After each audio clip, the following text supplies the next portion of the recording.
Good morning, America. For our viewers in the West, tragedy in the Hudson River, the storm on the move, and the hospital shows showdown. Deadly chopper crash.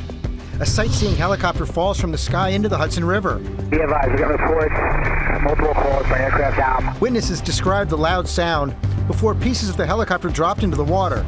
This morning, what we know about the family of 5 and the pilot killed in the crash as investigators search for what went wrong. New reality. Wall Street on edge again as investors come to grips with President Trump's trade war. The White House escalating its fight with China. What tariffs could cost the average household and how they could hurt our farmers and small businesses. Breaking overnight, the American ballerina freed in a prisoner swap with Russia back on U.S. soil. Spring snow, the Northeast bracing for the storm on the move as the West gets record heat with some places already hitting triple digits. This tornado whipping through Princeton, Indiana. Ginger is tracking it all ahead of the holiday. Grey's Anatomy alum Eric Dane revealing he has ALS. What he's saying about the fight ahead.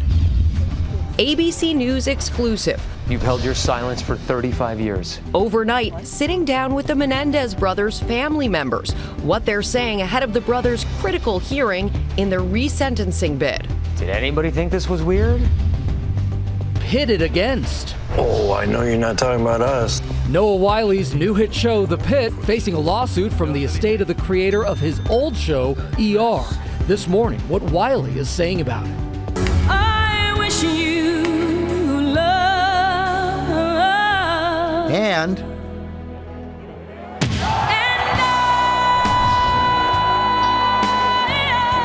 defending champion Scotty Scheffler and Ken Griffey Jr. bring some magic to the Masters. Live from Times Square, it's Friday. Good morning, America. Little Whitney Houston, some sweet pictures from the Masters. Good way to start a Friday morning right there. Hope you all are doing well this morning. We do have a lot to get to. Ginger is standing by, tracking this storm on the move for the weekend, where we could see some spring snow and record heat. Also ahead, the trade war between the U.S. and China escalating overnight. China retaliating again, raising tariffs on U.S. goods to 125%. Yeah, this trade war is real. We're going to begin with the helicopter crash. A shocking scene right here on the Hudson River. All 6 people on the tourist helicopter were killed, 3 of them children. Gio's going to have more here on that. First, our chief investigative correspondent Aaron Katersky is on the scene in Jersey City. Good morning, Aaron.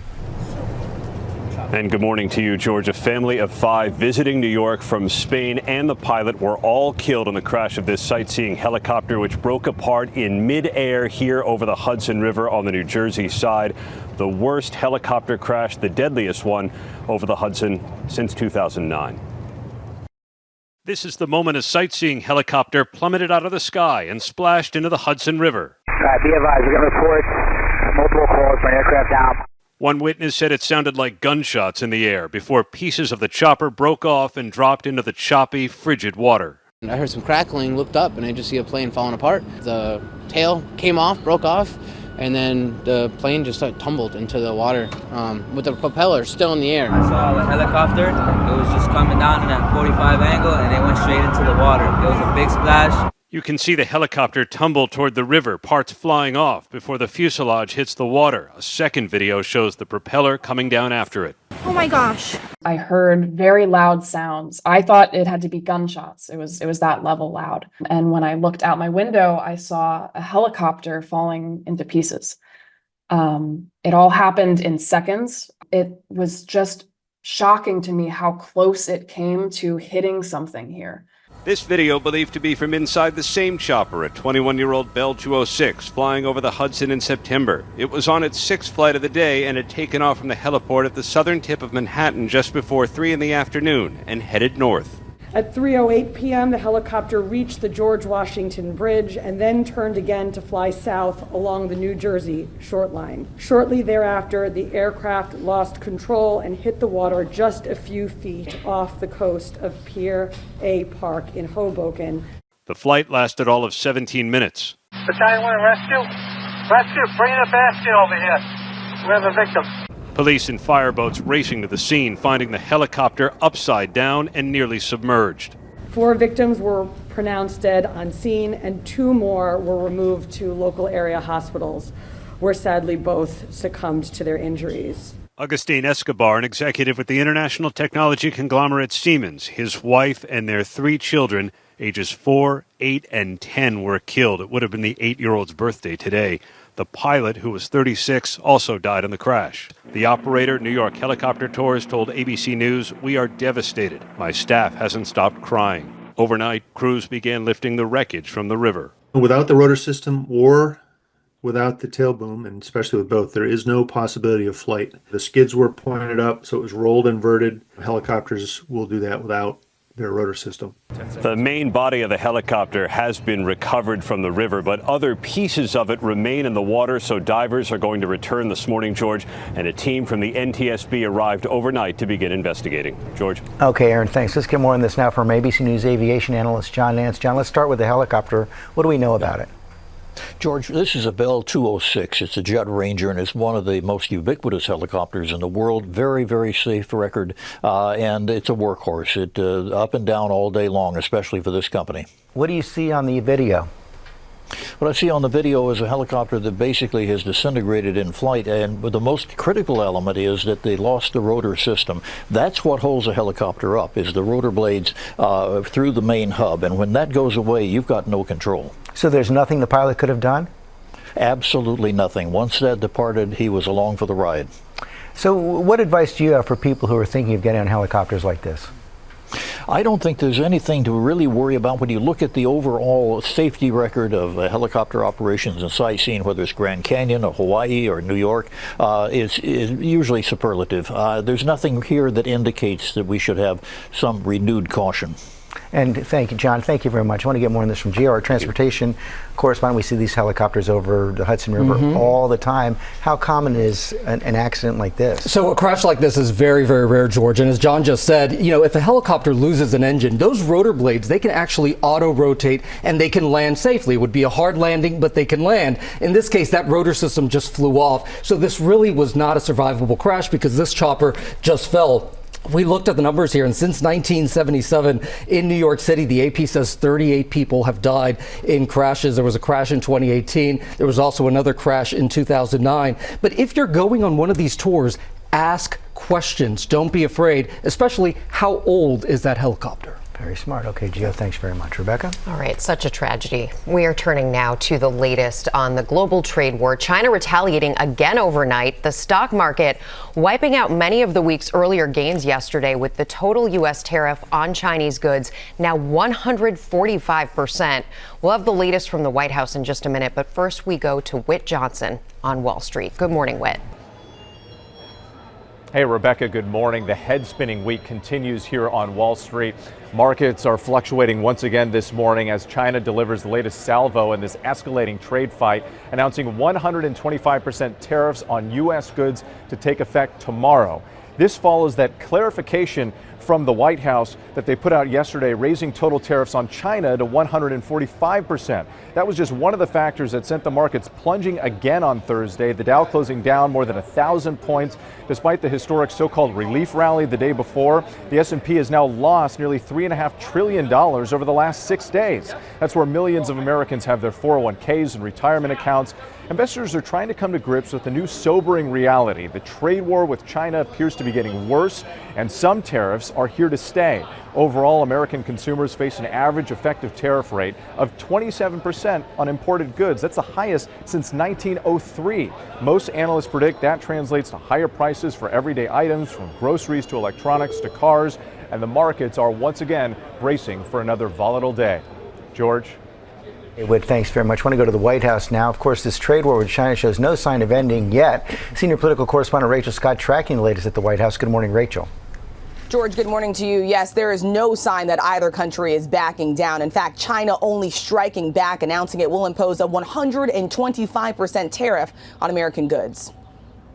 Overnight, the trade war between the U.S. and China escalating as Beijing raises its tariffs on American goods to 125%, set to take effect tomorrow. Chinese President Xi Jinping saying there are no winners in a tariff war and warning going against the world will only result in self-isolation. President Trump acknowledging the headwinds, calling it a transition cost. There'll always be transition difficulty. The market rebounded after the announcement of his 90-day pause, but that was short-lived. Much of the gains wiped out as investors sold off after the rally.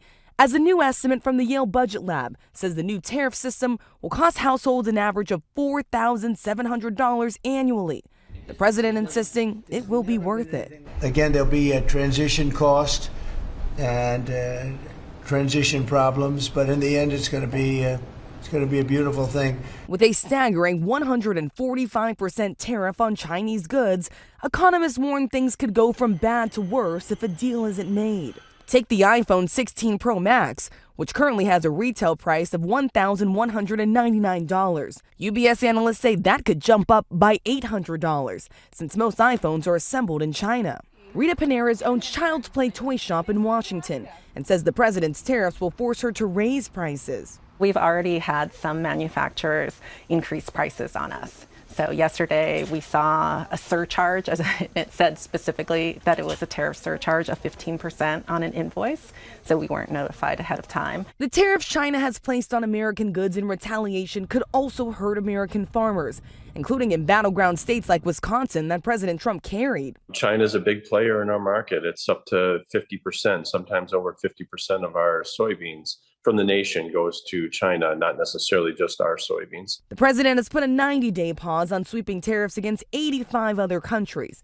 ABC's Karen Travers asking him what happens when that time is up. Will you put those higher tariffs in place, or will you extend the pause? That's what would happen. I mean, if we can't make the deal that we want to make, or we have to make, or that's good for both parties, it's got to be good for both parties. China retaliating with that 125% tariff, but this morning they say they will not be going any higher, saying there's no point in engaging in this tit for tat. Still, they're looking to take advantage of the fact that the United States is negotiating with other countries during this time, hoping to deepen their relationships with the European Union. Gio. The situation getting more and more tense between America and China. All right, Rachel, thank you so much. Now to breaking news overnight. The American ballerina freed in a prisoner swap with Russia is back on U.S. soil. Our chief global affairs anchor, Martha Raddatz, is following this story for us. Martha, good morning.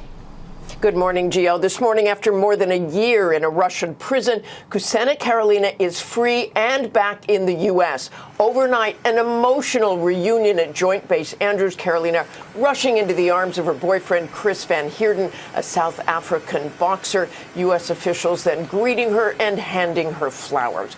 Karolina, a dual Russian-American citizen, is a former ballerina who had been living in Los Angeles. She was visiting her parents in Russia when she was arrested and charged with treason for donating $52 to a charity for Ukraine. She was sentenced to 12 years in a maximum security prison.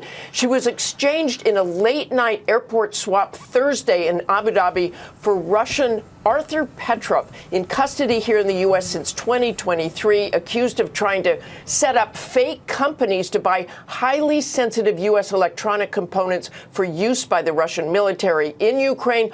All of this part of the warming relations between the U.S. and Russia in the midst of the ongoing war in Ukraine. And this morning, word that U.S. envoy Steve Witkoff is back in Russia for a possible meeting with Vladimir Putin. Rebecca? Yeah, and it would be their third meeting since this push for a ceasefire began by the administration. Martha, thank you.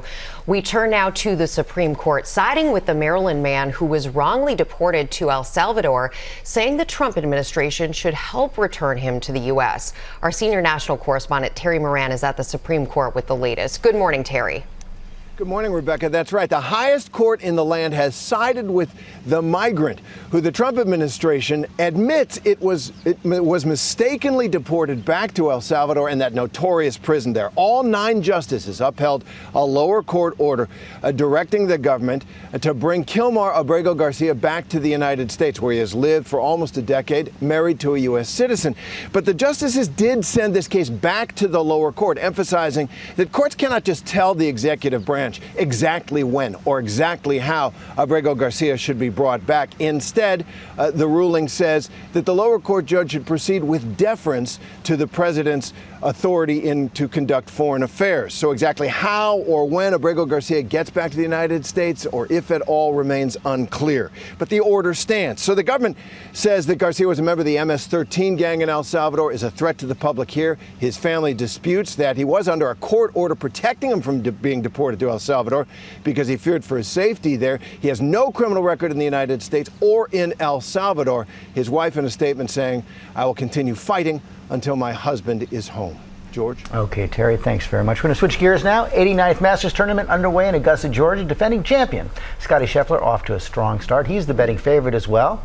Will Reeve here with all the details. Hey, Will. Sure am. Good morning. Happy Masters Friday to you all. Great to see you. One day in, Justin Rose is the leader. He's 3 shots up, but we've got a lot to get to, so let's do it. World number 1, defending champ Scottie Scheffler, picking up where he left off last year. Just dialed. Look at these putts. 62 feet for birdie. Later on, he hits a 40-footer on the 16th hole for birdie. But that's really, guys, that's light work for Scheffler when on Wednesday he was putting with an 11-month-old in his hands at the par 3 contest. He's got plenty of practice there. And if you win the Masters, you get to play in the tournament for life. 65-year-old Fred Couples won in 1992. Here he is, still delighting the Augusta crowd, holing out from 191 yards away. Whoa. And there it is, drips it in. And he ultimately gives the club a little kiss. Thank you to my hybrid there. He's got the best swing in golf. A less joyous afternoon for one of the tournament favorites, Rory McIlroy. He was 4 under par, near the top of the leaderboard, but then this happened. 15th hole, chipping off the green and into the water. He would end up making double bogey, which means he loses 2 shots there. And then on the 17th hole with 1 to play, double bogey again. He finished even par. He's tied for 27th. How about this? That's Ken Griffey Jr., one of the greatest baseball players of all time, trading the bat for a telephoto lens. He is a credentialed photographer at Augusta, just there to take in the tournament. He took this picture of Jordan Spieth and Spieth's daughter, I love that. Sophie. Very cute. And live coverage of the second round begins today at 3 p.m. Eastern on ESPN. We'll see if Justin Rose can expand his lead. Scheffler can catch him. See what McIlroy does. It's going to be a good Always day. exciting. Yes. Thank you, Will. Coming up, our exclusive with the Menendez family. Matt Gubman sat down with them. Hey, Matt. Hey, good morning, George. That's right. We sat down with 8 members of the family, including the Menendez brothers' aunt, in her first interview in about 35 years. Her powerful message to the DA, all coming right up. Also ahead, the convicted killer on the loose, mistakenly set free after a Georgia Sheriff's Department misread his paperwork. And new at 7:30, Weight Watchers on the brink, the growing trouble for the health and wellness company. And from ER to the pit, the behind-the-scenes battle, Noah Wiley's new hospital show versus his old one. The details on that coming up. We'll be right back here on GMA. But above all this, I wish you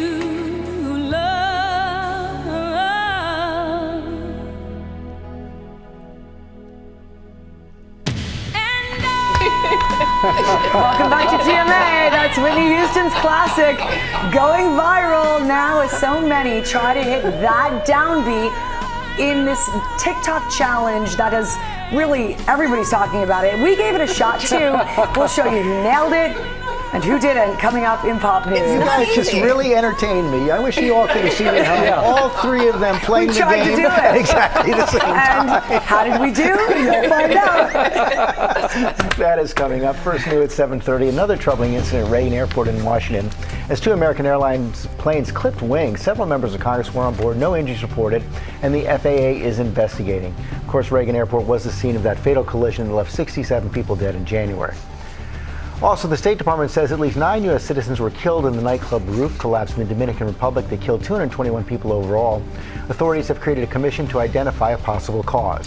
And Weight Watchers is facing growing financial pressure as its business has been hurt by popular weight loss medications. Now Weight Watchers could be preparing to file for bankruptcy. A source close to the company telling ABC News these are proactive discussions, saying the company has the cash on hand to continue operating business as usual, and they fully intend to continue doing so. But there is one sign of trouble: exits of the company's top leaders, its CEO and CFO both leaving in the past year. And of course, the highest profile spokesperson, Oprah, stepped down last year from the board. She did. We're going to turn now to an ABC News exclusive. It's an interview with family members fighting for the Menendez brothers' release as lawyers head to court for a hearing related to their resentencing bid.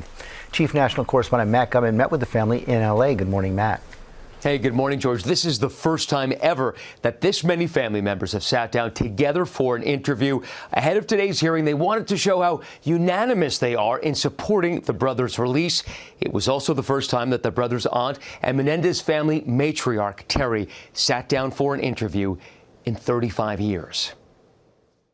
This morning, Jose Menendez's sole surviving sister breaking her silence for the first time in decades.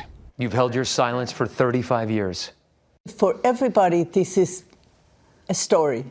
For me, it's very personal. Those kids, they are like the boys that I didn't have.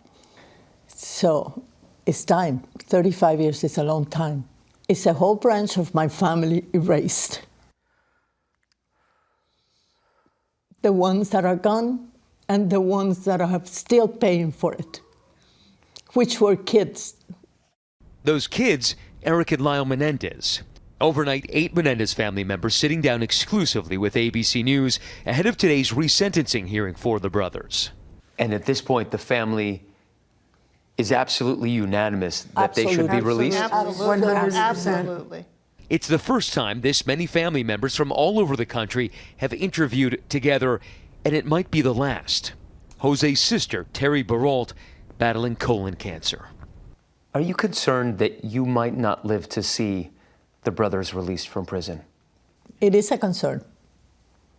I have tried to go see them as much as I can, but it's hard because I live in New Jersey and I'm 85. I don't have that much time. And I don't care what anybody says. I don't. A key consideration in any parole board decision is rehabilitation. The brothers brutally shotgunned their parents, Kitty and Jose Menendez, in 1989, but since then, their prison record has been almost spotless. Ahead of the interview, Eric asking his cousin Diane to pass a message along to GMA. They are truly, deeply sorry for what they did, and they are profoundly remorseful. They are filled with remorse over what they did, and through that, they have become pretty remarkable people. Eric actually called you and asked you to say this? Yes. In early March, D.A. Huckman announcing his rejection of his predecessor's decision to support resentencing of the brothers, asserting they've neither admitted nor apologized for decades of lies. But he did leave the door open to changing his mind. If they sincerely and unequivocally admit for the first time in over 30 years the full range of their criminal activity and all the lies that they have told about it. Like, do you want them to enumerate each individual lie? Do you have a checklist? I actually do. The family's still angered by those comments and the DA's apparent dismissal of allegations that Jose sexually abused his sons. Does anybody here have any doubt at this point that the brothers were sexually abused by their father? No. Did you know, Terry? Did you know what was going on in that house? Who knows what's going on in the house unless you live there? Some of the cousins suspected something. I vacuumed every day, and I couldn't vacuum past the bathroom in the hallway. The time I was there, which was quite a while, I never saw the kids' bedroom, their bedroom, or anything, because I wasn't allowed down the hallway. Did anybody think this was weird? I think there's a difference between thinking that something is weird and knowing that something is happening. The family is cautiously hopeful about California Governor Gavin Newsom's fast-tracking a parole hearing for them and about today's hearing. What would justice look like for you? Release. Hope is a dangerous game for this family. All we can hope for is fairness. The family understands their options and time are running out. When kids are little and they come to you, you fix the problem. I can't help them. There's nothing I can do. Just go visit them and cry when I leave. This is why I don't give interviews. It's hard. Such a strong woman. Now, ahead of today's hearing, DA Hochman has again emphasized his opposition to allowing the resentencing hearing to go forward. But sources from both the defense and the DA's office telling me they believe the judge will rule today in favor of moving ahead with the resentencing hearing next week, which, of course, opens the door for the brothers being paroled. Guys. Wow, Matt, that was such a powerful interview. Thank you so much for bringing that to us. We are going to turn now to the search for a convicted murderer on the loose after he was mistakenly released from a Georgia jail. Our senior national correspondent, Steve Osunsami, is in Jonesboro with the latest now on this. Steve, good morning. Good morning to you, Gio. The Clayton County Sheriff and the people who run this jail behind me aren't saying much this morning. And part of that is because this is now the third time in the last 3 years that they've set someone free from this jail who should have remained here on serious charges. Everyone from prosecutors who put him in prison to local people hearing the story are shocked this morning to learn that the Clayton County Sheriff's Department mistakenly let this convicted murderer walk out of jail because they misread his paperwork. This shows negligence on the part of the Sheriff's Department. We were not made aware of this at all. Last October, Clayton Guzman was sentenced to life in prison after he choked and killed his 19-year-old girlfriend, Delilah Grayson. This is scary. How long is he going to be at large? Her mother, who lives in Florida, says her daughter was trying to break up with him, and she worries he could come after her. She was getting away from whatever toxicity he was bringing into her life. So to me, that's a hero. I literally came out the house this morning, looked both ways 4 times, and then I could proceed to take my kids to school. Guzman was about to begin serving his life sentence when staff at the jail misread a court document, failing to see that he was convicted of felony murder and aggravated assault. That was 2 weeks ago. Everyone is aware of this now only after state corrections officials were making plans to move him from jail to prison and weren't able to find him in the system. The prosecutor, who's furious, says she's been advised that every available resource is searching for Guzman. Part of the complication is that this isn't a fugitive who busted out of jail. They let him go. The last 2 times this happened, those guys were out for months, and one of those guys only returned to jail because he turned himself in. Guys. Okay, thank you, Steve. Now with the battle over the hit medical drama The Pit, executive producer and star Noah Wyle now reacting to a lawsuit claiming the show is an unauthorized reboot of ER. Lara is here with the story, and a lot of people watch both these shows, and now the drama's behind the scenes. Yeah, drama on screen, drama off screen. Yes. And I think it's fair to say we all know Noah Wyle because he was one of the breakout stars of ER, playing Dr. John Carter. That show, which ran for 15 seasons, was the brainchild of author Michael Crichton. And now his widow is suing, saying Wiley's new medical drama, The Pit, is simply an ER ripoff. We do the best that we can. Some things are out of our control.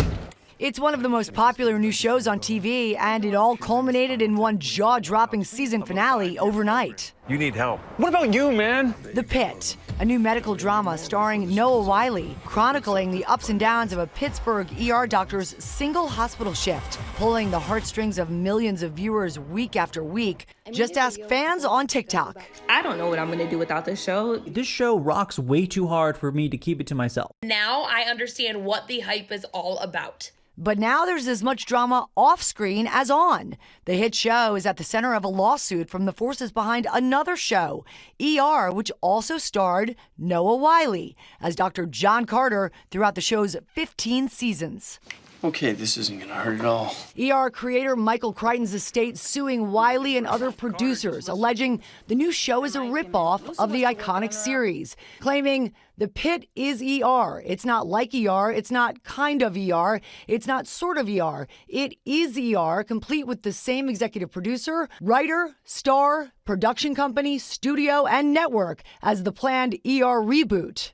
The two sides had been in touch about an ER reboot, but Warner Brothers Studios reportedly couldn't come to terms with Crichton's widow. The estate will be able to show these emails back and forth with the production company, and then the timing that lines up with all of a sudden this show called The Pit comes along. Oh, I know you're not talking about us.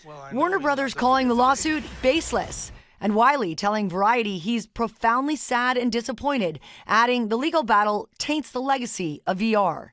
Although he acknowledged he did carry over the creative team from the shuttered ER reboot to The Pit, he says, quote, "We pivoted as far in the opposite direction as we could to tell the story we wanted to tell." So whoever prevails in court, the show really has struck a nerve with viewers at home and with medical professionals who say it's as realistic as it gets. The show has already been renewed for season 2, and Noah Wiley just told the LA Times that what he really wants is for fans to take away from the show, to have more trust in their doctors and practice preventative medicine in their lives, guys. Good goal. Yeah. All right. Look, you know, it's getting a lot of attention, so it means it'll have a lot of viewers. Exactly. Exactly. And the drama continues. Speaking of drama, Sam's here, everybody. Buckle up. Sam's here with Friday Play of the Day. All right. Now, you know, we said it's going to be about a runway, but let's give credit to Selena first. Selena Gomez debuted her single Bluest Flame on her collaboration album with fiancé Benny Blanco. Now, called I Said I Love You First. Remember those days when you're like counting who said I love you first? It dropped just a few weeks ago, and now Selena's creating a brand new social trend that she's calling the Bluest Flame Strut. Now, we've seen Bachelor contestants and more trying to try it out online, some of them attempting to strut their stuff. Steve Martin and Martin Short, well, they were one of the first ones to put it up. Let's see what you think.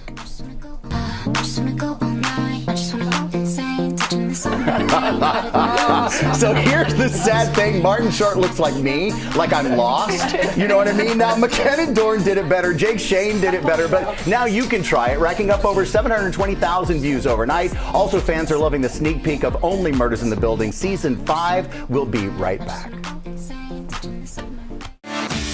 Good morning, America. It's 8 a.m. Deadly chopper crash.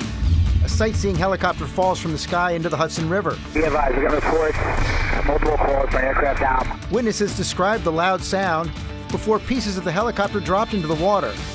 This morning, what we know about the family of 5 and the pilot killed in the crash as investigators search for what went wrong. Grey's Anatomy alum Eric Dane revealing he has ALS, what he's saying about the fight ahead. Florida Gators star and national champion Walter Clayton Jr. is here live. Clayton the drive. Clayton ducks inside. After leading his team to the title, talking about playing for his 1-year-old daughter and making the leap to the NBA. It's gonna be a good day. And we're celebrating National Pet Day with Bryce Dallas Howard. This is a film all about the friendship we share with our pets. Yes! She's here with adoptable dogs from Every Last One Rescue. And she's saying, Good morning, America. Live from Times Square, it's Friday. Good morning, America. I think we're going to get a lot of dogs adopted this Yes. morning. Good morning, America. Good morning to Bryce Dallas Howard. And she brought along those puppies all in honor of her movie. They are all adoptable, so please do. Yes, and we've been admiring them all morning. You'll get to see more of them in just a minute. Sam and Lori Bergamato are upstairs. What's going on, Sam? I'm telling you, this is soft, it's fluffy, it's everything you want in a towel, Lori. It really is. I would call it the right stuff of towels, and Lori will do that in just a moment. We have choices for every budget. And Lara, you got to get up here and meet that puppy Violet before this puppy is adopted this morning. We cannot wait. We cannot wait to meet her. And just ahead here, just over 1 week before Easter egg prices reaching a new record high, we have what you can do to save. First, look at the top stories breaking today. We start with a tourist helicopter crash into the Hudson River. I want to go back to our chief investigative correspondent, Aaron Katersky. He's on the scene in Jersey City. Good morning, Aaron. And George, good morning to you again. Divers were in the water almost immediately. They said they did all they could, but this helicopter crash just was not survivable. An executive from the international technology conglomerate Siemens, his wife, and 3 kids, along with the pilot, all died. This is the moment a sightseeing helicopter plummeted out of the sky and splashed into the Hudson River. Be advised, we got reports, multiple calls for aircraft down. One witness said it sounded like gunshots in the air before pieces of the chopper broke off and dropped into the choppy, frigid water. I heard some crackling, looked up, and I just see a plane falling apart. The tail came off, broke off, and then the plane just tumbled into the water with the propeller still in the air. You can see the helicopter tumble toward the river, parts flying off before the fuselage hits the water. A second video shows the propeller coming down after it. This video believed to be from inside the same chopper, a 21-year-old Bell 206 flying over the Hudson in September. The aircraft lost control and hit the water just a few feet off the coast of Pier A Park in Hoboken. Police and fireboats racing to the scene, finding the helicopter upside down and nearly submerged. Agustin Escobar, an executive with the international technology conglomerate Siemens, his wife and their 3 children, ages 4, 8, and 10, were killed. It would have been the 8-year-old's birthday today. The pilot, who was 36, also died in the crash. Overnight, crews began lifting the wreckage from the river. They recovered the main body of the helicopter, but there are still pieces in the water here on the New Jersey side of the Hudson River. So divers are expected to go back in the water a little bit later today. And Rebecca, a team from the NTSB is just now starting to investigate. Rebecca? Such a nightmare, and hopefully they can find some answers here. Okay, Aaron, thank you. We turn now to egg prices across the U.S. After dropping for a minute, they are now soaring to unprecedented levels, and Rhiannon Alley is here with more on that. Good morning, Rhiannon. Good morning. I know it's a tradition in my house to dye Easter eggs, and kids across the country are ready to dye those Easter eggs, but I have some bad news this morning. As demand for Easter is sky high, so are the prices, soaring to a new record of $6.23 per dozen.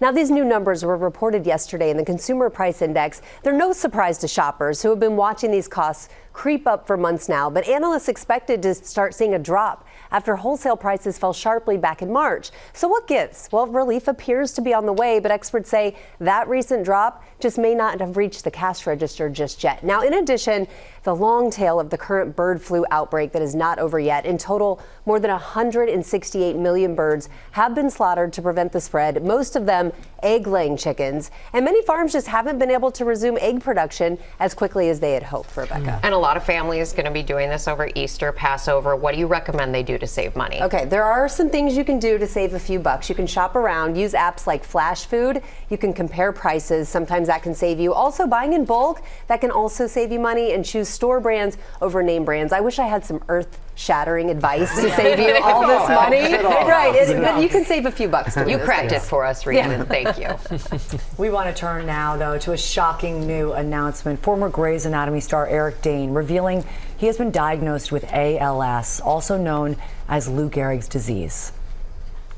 This morning, actor Eric Dane revealing a devastating diagnosis. The 52-year-old saying to People magazine, "I have been diagnosed with ALS," adding, "I am grateful to have my loving family by my side as we navigate this next chapter." Do you ever go out with coworkers? Dane heating up TV screens for 8 seasons on Grey's Anatomy as Dr. Mark Sloan, affectionately known as McSteamy. Is that what you're calling me now, McSteamy? And most recently as the head of the Jacobs family on Euphoria, set to begin filming its 3rd and final season. You are a part of me. Dane telling the magazine, "I feel fortunate that I am able to continue working and am looking forward to returning to the set of Euphoria next week." ALS, commonly known as Lou Gehrig's disease, is a highly fatal progressive degenerative neurological disease. It causes a type of nerve cell in the brain and spinal cord to degenerate, weakening muscles, eventually causing paralysis. The person's ability to move, speak, and even breathe becomes impaired. ALS has no known cure, but there are some treatments that may slow down the progression. Most people will be diagnosed somewhere between the ages of 40 and 70. There's really only 2 known risk factors for ALS. One is a family history of it, and the other is age. So the older you are, the more likely you are to get it. There are treatments that include certain FDA-approved medications and physical and speech therapies, and in some cases, these are said to add years to a patient's quality of life. Of course, we're thinking about Eric and his family at this time. Yeah, we sure are. Thank you, Lara. Coming up on our GMA Morning Menu, men's Final Four most outstanding player Walter Clayton Jr. is here. Florida Gators stars tells us about winning the title and his act of sportsmanship after the game. Also ahead here, we're going to tell you about the just announced and long-awaited reunion. That's coming up in Pop News. Plus, time for a spring refresh. With new towels, Lori Bergamato has the right stuff for luxury, bargain, durability, and so much more. And then Sam has a very special guest with him on National Pet Day. We're talking pets right now. Bryce Dallas Howard just asked me if I have one. I want this one, right? Yeah. And you have 5. Do you want that one? I know. I said, uh-oh, I'm in trouble. So we're going to talk dogs. All of these are up for adoption right now. We're also going to talk her new film. It's right here on GMA. I'm so happy you're here. Oh, thank you. It's so wonderful to be here. We'll see you in just a minute. Thank you.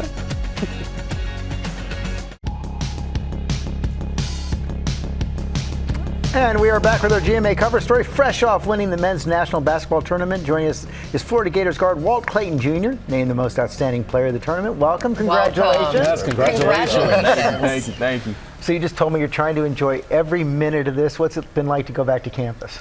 Man, it's been great. You know, obviously the fans are very happy. You know, a lot of pictures being taken, a lot of things being signed. So it's been great. It's basically like a constant high five, I'm sure, on campus. Sure. You were down at one point during this game, 12 points. Was there a moment where you thought a comeback isn't going to happen here, and what was keeping you going? Definitely wasn't a moment like that. You know, we got a team full of guys. You know, we call it just undying belief. You know, just coming back to the huddle, telling each other we good. You know, we've been through a lot of adversity before, so we felt like we was good the whole time. Is there something you say in those huddles? Anything special? Just keep going. You know, just keep going. I think the best part is none of us just argue. You know, we all just stick together and stay together. You know, you're a great player, but you're also a great person. And we have this video here of what you did after that mistake, Emmanuel Sharp's mistake, and you're consoling him right there. Why did you do that? Yeah, me and E-Man, we grew up about an hour away from each other. You know, so he's a Florida guy, you know of each other through playing basketball in high school and things like that. So win, lose, or draw, you know, I try to shake the other guy's hand, you know, shake the other team's hand. Got to shake Coach Sampson's hand later during media. But, yeah, man, he was just, you know, down a little bit, wanted to shake his hand, you know, tell him it's going to be good. He going to be What'd you say to him?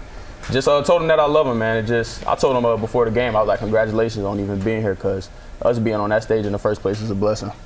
You've had a lot of blessings. You were a big football prospect out of high school as well. What made you choose basketball over football? Love for basketball. Just I like the game of football, but just didn't love the process, or just love the process of just getting better at basketball every day. Looks like you made the right choice. Oh, yeah. For sure. Absolutely. And now you're projected to be a first rounder in the draft, right around the corner. What are you thinking at this point? Just thankful, you know, just to even be in this position. Haven't officially declared yet, so I'm just thankful. Your daughter's only a year old and was right there in the stands. Probably not old enough to remember. Right? Not gonna remember a thing. But you must have been so proud to have her there. For sure. You know, hopefully one day she sees the pictures. You know, she looks back on it. You know, is proud that her dad's a national champion and the Florida Gators are. So definitely glad she was there. And we love this moment. We were just talking about this moment with your mascot, the Florida Gators mascot. That got a lot of attention on social media, and you were so cute there with your family. Yeah, no, I appreciate that. Big Al, that's my guy. You know, we took a lot of pictures after the Elite 8 game, you know, whenever we went to the Final Four. So he just jumped in there. You know, obviously wanted to get one with just the family, but Big Al is my guy. He's family also. Big Al got his moment. Big Al never breaks character? You've never spoken to Big Al? Never. Big Al hasn't spoken a word to me. Just like Gator chomps and high fives.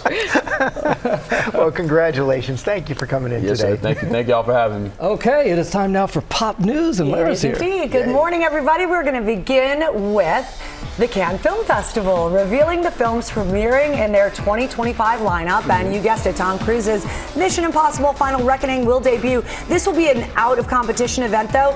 Also doing that will be Spike Lee's Highest to Lowest. This is Spike's first film, guys, in 5 years. Really? And he's doing it with Denzel Washington. It's a collaboration between these two pals. Now, on to the competition for Le Palme d'Or.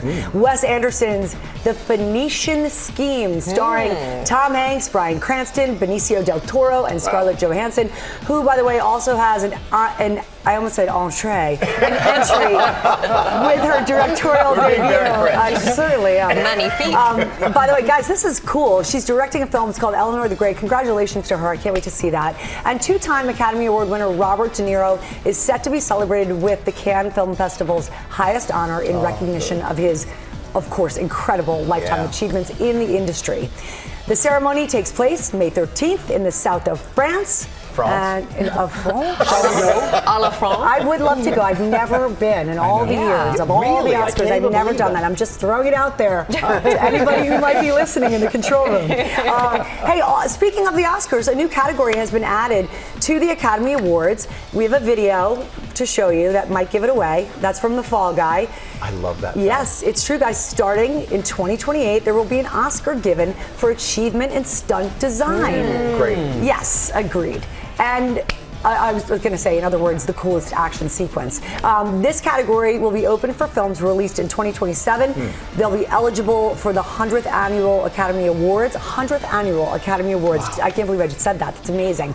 President Janet Yang shared in a statement that since the early days of cinema, stunt design has been an integral part of filmmaking. We are proud to honor the innovative work of these technical and creative artists. About time, right? Yeah. I mean, stunts are such a huge part of the movie. It's too bad that Mission Impossible couldn't isn't going to be coming out of his Tom. I remember the first one 100 years ago. We got together with an In-N-Out burger, and a glass of water, and we gave out awards. Yes, we sure did. We sure did 100 years ago, Sam. Hey, have you guys heard about I know you guys have heard. Have you heard about the Whitney Houston Challenge? People are putting their love of this song, I Will Always Love You, to test on TikTok and on social media. Our producer, Angelica, thought that she would see how the GMA team fared at this musical test. That's it. The idea is to hit the iconic drum beat exactly to time with the song. It's harder than it sounds. Take a look at our team's attempts. Okay.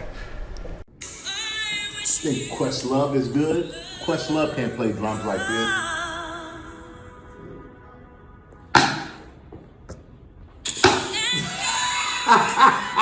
Hey, you got a different version.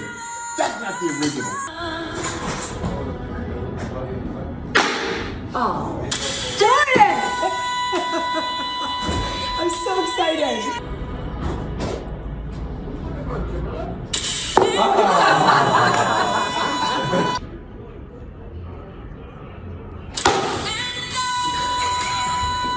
Out of here. Bravo. So you need a meteorology degree to make it happen. We're about to find out, actually. The only one who nailed it was Ginger. We do have one more person you didn't see on tape there. George? No, George did it.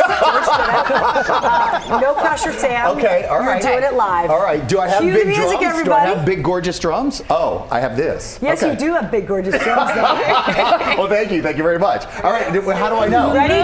3, 2. Okay. Don't choke, Sam.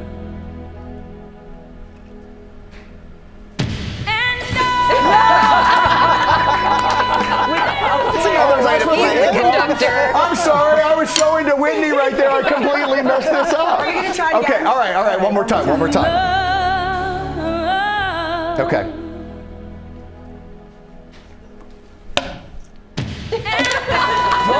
Close. It's hard. Yeah. It is hard. It's really It's hard. almost anxiety-provoking. Somebody has to count the number of beats, and then you just have to count it in your head. Ginger, That's the I strategy. wonder how Ginger did it. I wonder if she counted. She must be musical. She nailed it. In the shower, I'm so good at I wonder if Ginger's musical. I think You've done it before a million times. She can dance. The woman can dance, and we know she can beat a drum. That's true. Keeping the beat. Rebecca. Thank you so much, Lara. Sam, are you going to come with me now? Let's go. Okay, Sam, Sunshine Champion. Well, we're heading now to Lori Bergamato, who's here with picks for towels for every budget to refresh your linen closet for spring, and you can shop these on our website. Hello, dear Lori. Good morning, my friends. so yes, good, and these are the softest? Yes. Is So that what we start with? That's what we're going to start with. And you guys, do you know how often you're supposed to replace your towels? Pop quiz. Do you have an answer? No, I don't. How You often? looked like you were going to say something. Between 2 to 3 years. Okay. All right. But I'm if you way use them overdue. a lot, I was or like if they're- super overdue. If they're starting to feel weird or smell weird, Yeah. definitely we Yeah. want to replace them. All right. So we've got stuff for everybody. This is the softest pick. This is from Parachute. It is so Feel This. soft. Go Yeah. ahead and take Yeah. It's so Really soft. nice. This is like a very marshmallow feel. It's bouncy. The reason for that is it has a high pile. When you are buying towels, so Yeah. everybody at home, when you're buying towels, you're Yeah. going to see things that say GSM. That's grams per square meter. Okay. The scale there is 400 to 900. When you get to the higher end, they're going to be really plush and really thick. This has a 750 GSM. Oh, wow. Okay. So if you're a person who really likes that soft towel, this one from Parachute, which is organic, is going to be for you. And after the washes, it'll stay like this. Yes, it will. It wears very well Nice. after All right. Now, washes. apparently there's something different about absorbency, though, than softness. That's right. So this is what we're calling sort of our Goldilocks towel. This is from Brooklyn, and I'll let you guys test these out as well. It's just right. It's just right. Not It's too not too hot. hot. Not not too too cold. cold. So first of all, Brooklyn in brand is sort of a Right Stuff Hall of Fame brand Yes. for us. Oh. And what they did was they listened to their customers Yeah. and they upped upgraded their best-selling plush towel. So they made it even more absorbent, which is what a lot of people like. Like I know my husband, he doesn't need the super plushness. He wants something that's going to absorb. Get the water off the first wipe. Exactly. Right. And then also, but I still like softness, and these are really soft. So this has a 500 GSM, so it's hitting that real sweet spot right there. And somebody said and this comes great as a bundle, lots of different colors, and we have a GMA discount on this one. Okay, we like that. And we're going to see this on GMA3 too. We're going to talk a little bit more about it there. That's right. Okay, so these are from Frontgate. You guys, this is sort of one of those universal. You see this brand everywhere. They're supposed to always have the best. Yes, and that's, thank you for that segue, because this actually feels like when you go to a hotel and you're like, oh, I'm staying in a 5-star hotel, this feels like the towel that you would get there. So this is from Frontgate. This is our most luxurious pick. Has over 12,000 5-star reviews. It also strikes that balance of being really plush, but also absorbent, really smooth. And what people love about this is that it comes in 25 different colors. So if you're renovating a bathroom or something, you can find your pattern and your color at Frontgate. And you guys, best thing, they're having their annual spring sale right now. So those are on sale. That's the time to buy if you're going to do it. And other things too. Sorry, this is from, let me get in there. Rebecca really wants to feel these towels. I like to feel She's a smart consumer. Okay, so this is from Silk and Snow. If you have a family out there and you're looking for durability, it is a great name, right? This is what you're looking for from them. This is actually made of Egyptian cotton, and that's when you're looking to buy towels, because towels can get expensive and you want to spend your money smartly. Make sure you're buying 100% cotton. You may see Egyptian cotton, Turkish cotton, both are great. Egyptian is a little more plush. Turkish will dry a little faster, and then 100% cotton in general is what you're looking for. These are Oeko-Tex certified, as all the towels are, so you're looking for that as well. They're really nicely made. And they come with great details. They dry great. And if you have a hook, you can hang them up right on the hook. The edge is good. Okay, I want to get to this one because, again, everybody wants to spend their money wisely. This is from Amazon. Don't these feel amazing? Yes, they feel fantastic. I'm going to blow your mind when I tell you how much these cost. You can get an 8-piece bundle of these at Amazon for under $25. Get out of here. 25,000 5-star reviews, 100% cotton, and look for those simple details, whether this is for your guest room, for your own bathroom, if you've got a kid going to camp or college. This is what you need, you guys. This is what you need. You're always bringing it to us. Thank you, Lori. And you can shop all of these great picks right now on our website. And coming up, Bryce Dallas Howard tells us about her new movie, Pets. And she has some very cute friends with her. She's so lovely, too. She is. She really is. Beautiful. We'll see you in a minute. Come on now, who celebrates moms better than GMA? Oh my gosh. This is amazing. Now GMA's ready to do it again. Love it. Cannot wait for that. So is there a mom in your life who deserves the most joyous surprise of a lifetime and getting breakfast in bed on GMA? Then scan this code or go to goodmorningamerica.com to find out how to enter one incredible mom for the greatest Mother's Day surprise. Hey, at GMA, we're celebrating 50 years of celebrating moms, and this Mother's Day will be the best surprise yet. Welcome back to GMA. We're so looking forward to Breakfast in Bed every year. It's like one of our favorite days. Just love celebrating moms who make a difference, not only for their families, but also for their communities, too. All right, so here's how you can get in on this. You can tell us about the mom who's changed your life. We want to know all about her. Just scan the QR code or go to our website, and it may be your mom that we show up and visit. George, you're a puppy involved right now. This is gorgeous. Yeah, I'm getting a little love right here. And it's National Pet Day, if you didn't know that. We're celebrating with some dogs from Every Last One Rescue. Also celebrating with Bryce Dallas Howard. Welcome. She's got a new Disney Plus documentary called Pets and a beautiful little puppy there as well. Oh, I love that. I think that one needs to come home. She's already got a lot of them, like you. Tell us what inspired this documentary. Well, I love pets, and I was very lucky to grow up with a lot of pets, and I honestly, I kind of like to feel good. I go to pet videos, pet bloopers, all that kind of stuff. And I was just like, can there be a feature film, like a feature documentary that just has all this stuff that is, just represents how much we love pets in it? And so, yeah, that was basically the genesis of the idea. Yes, I'm loving Sunlight right here, just taking a little nap. While Sunlight's doing that, let's take a look at a clip. What's the best kind of pet? First, you should get a dog because dogs are the most popular animal. Basically, birds are 16% of popularity. Cats are 38, dogs are 59. Guinea pigs, mouses, or any type of rodent are 20. So, like, actually. I love that. I was surprised by the rodent math. Yeah. 133%. Yes, and there are even more statistics that LJ So quotes. cute. Yeah, very exciting. You mentioned that you grew up with pets. I know you're so passionate too about rescue, like I am. I love that. At your wedding, your dad told a story. Will you share that with us? Yeah. So at my wedding, my dad told this story about this moment where the story of me getting my first dog, and I was a really quiet kid, and they were kind of nervous about it, and didn't really make a lot of noise and or talk and stuff, and we got this dog named Frisky. We have a picture of on the Frisky! There. We got this dog named Frisky, a little Jack Russell Terrier. And he came home and he pulled my blanket and we got into a tug of war. And then the way my parents describe it is they're just like, and then this like giant booming belly laugh came out, and they were like, and you never stopped. So Frisky really, brought me to earth. But I feel like if I can share just one more story, because it's animals. And pets, they can teach you so many things, and yes, they can be very healing, of course. But when I was 5, at my birthday party, there was we went to like a petting zoo thing, and there was someone who came out with snakes, and I screamed and ran out of the room. And my mom was like, I know what her birthday gift is. And she went and got me a corn snake. And I had just seen Joseph in the Technicolor Dreamcoat, and I had a speech impediment, and so I named him Jophus.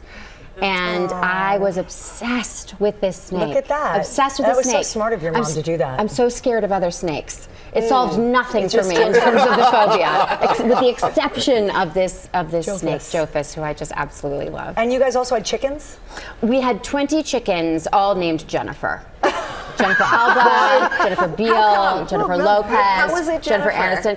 Well, we didn't want to make any mistakes when we looked at them. It's easy. We just want them to feel like we knew every single one of them, and so we're just all of them were just. This is the first time I ever realized there were so many famous Jennifers. I didn't realize you could have that many. So many. Jennifer Jason Leigh, I could go on. You're right. I feel like you had this beautiful Hollywood childhood in just the right golden time of Hollywood as well. And you probably met everyone. You got a chance to go to all the films, I guess, that your dad was in or directing. Ron Howard, by the way, who we also love. Do you have like a memory or two?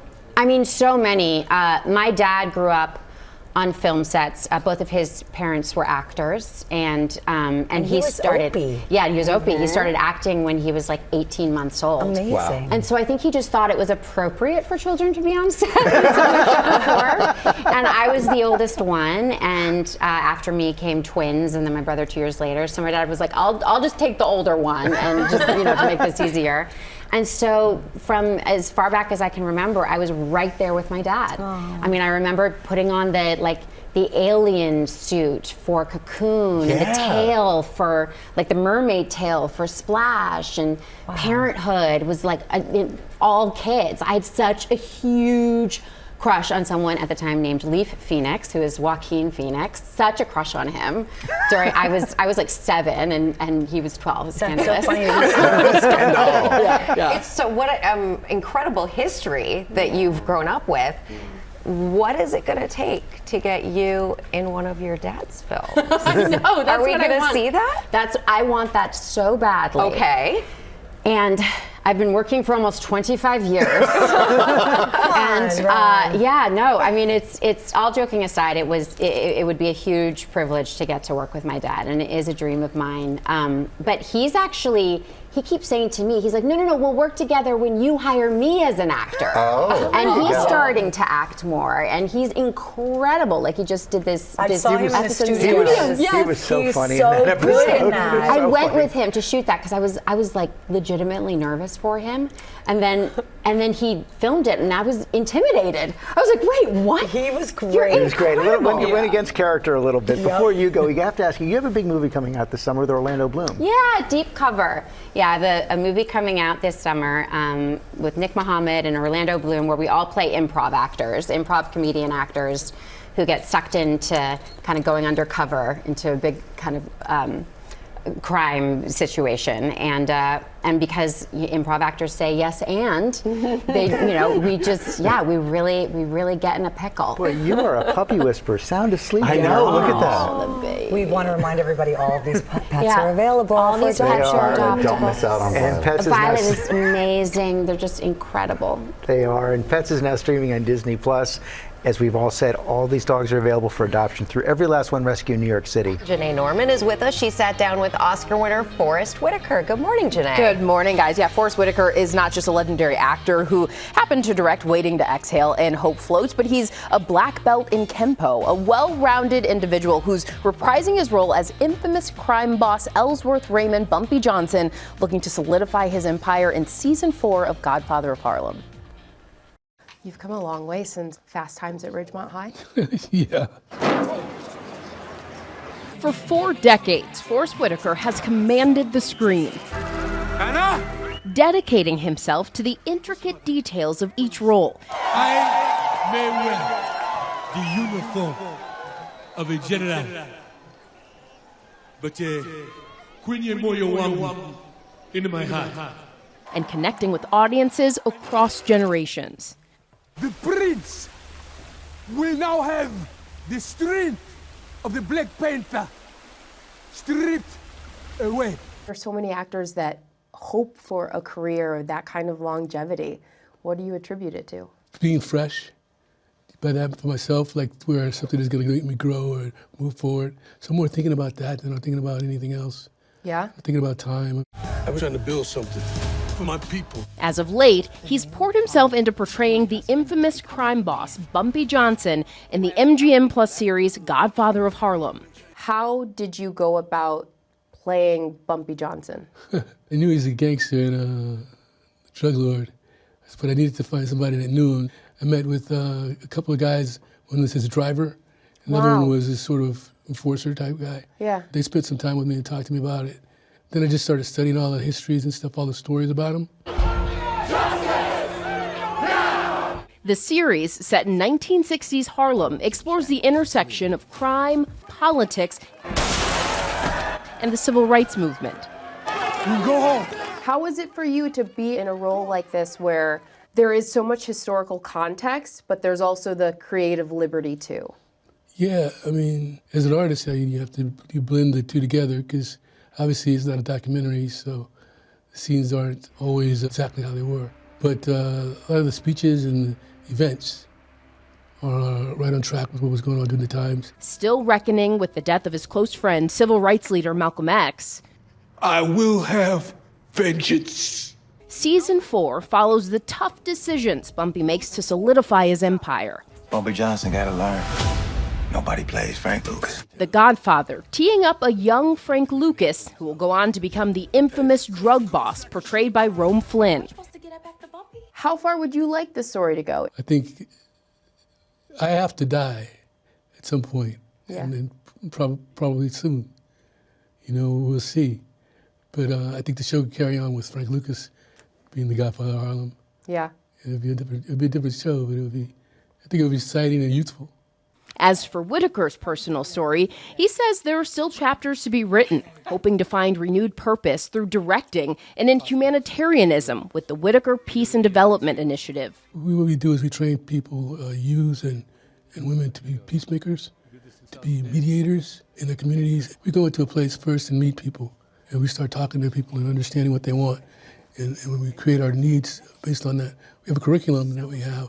To get to do the kind of work that you do, playing Bumpy Johnson and all these incredible characters, but then to also go and give back. It's amazing. It's been quite rewarding.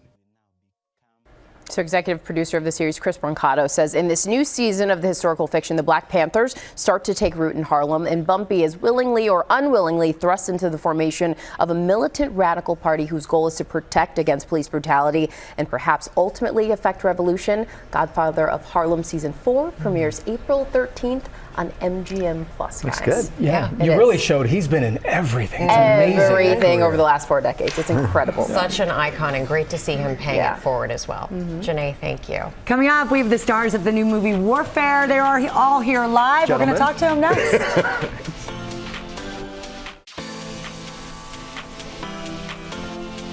Welcome back to GMA. The new movie Warfare is a true story of a platoon of Navy SEALs that carries out a mission that goes wrong in Iraq. So wait till you see some of this. We're joined now by the stars Michael Gandolfini, Cosmo Jarvis, and DeFaro Wunatai. So guys, welcome. We're really, it's nice to have you here to talk about this a little bit. Yeah, thank you. So Michael, I've seen a little bit of this. I had him pull some of the shots.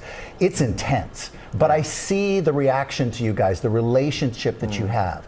Tell me the difference between this and other war films. Yeah, I think it comes from, its creation. So Elliot Miller, who Cosmo plays, doesn't remember the event. And so it's more of a recreation to show him what happened to him, and that was the catalyst. And then, Ray with Alex, they're our directors, they wanted to sort of create a film that could realistically just sort of show what warfare is like, the facts of the day.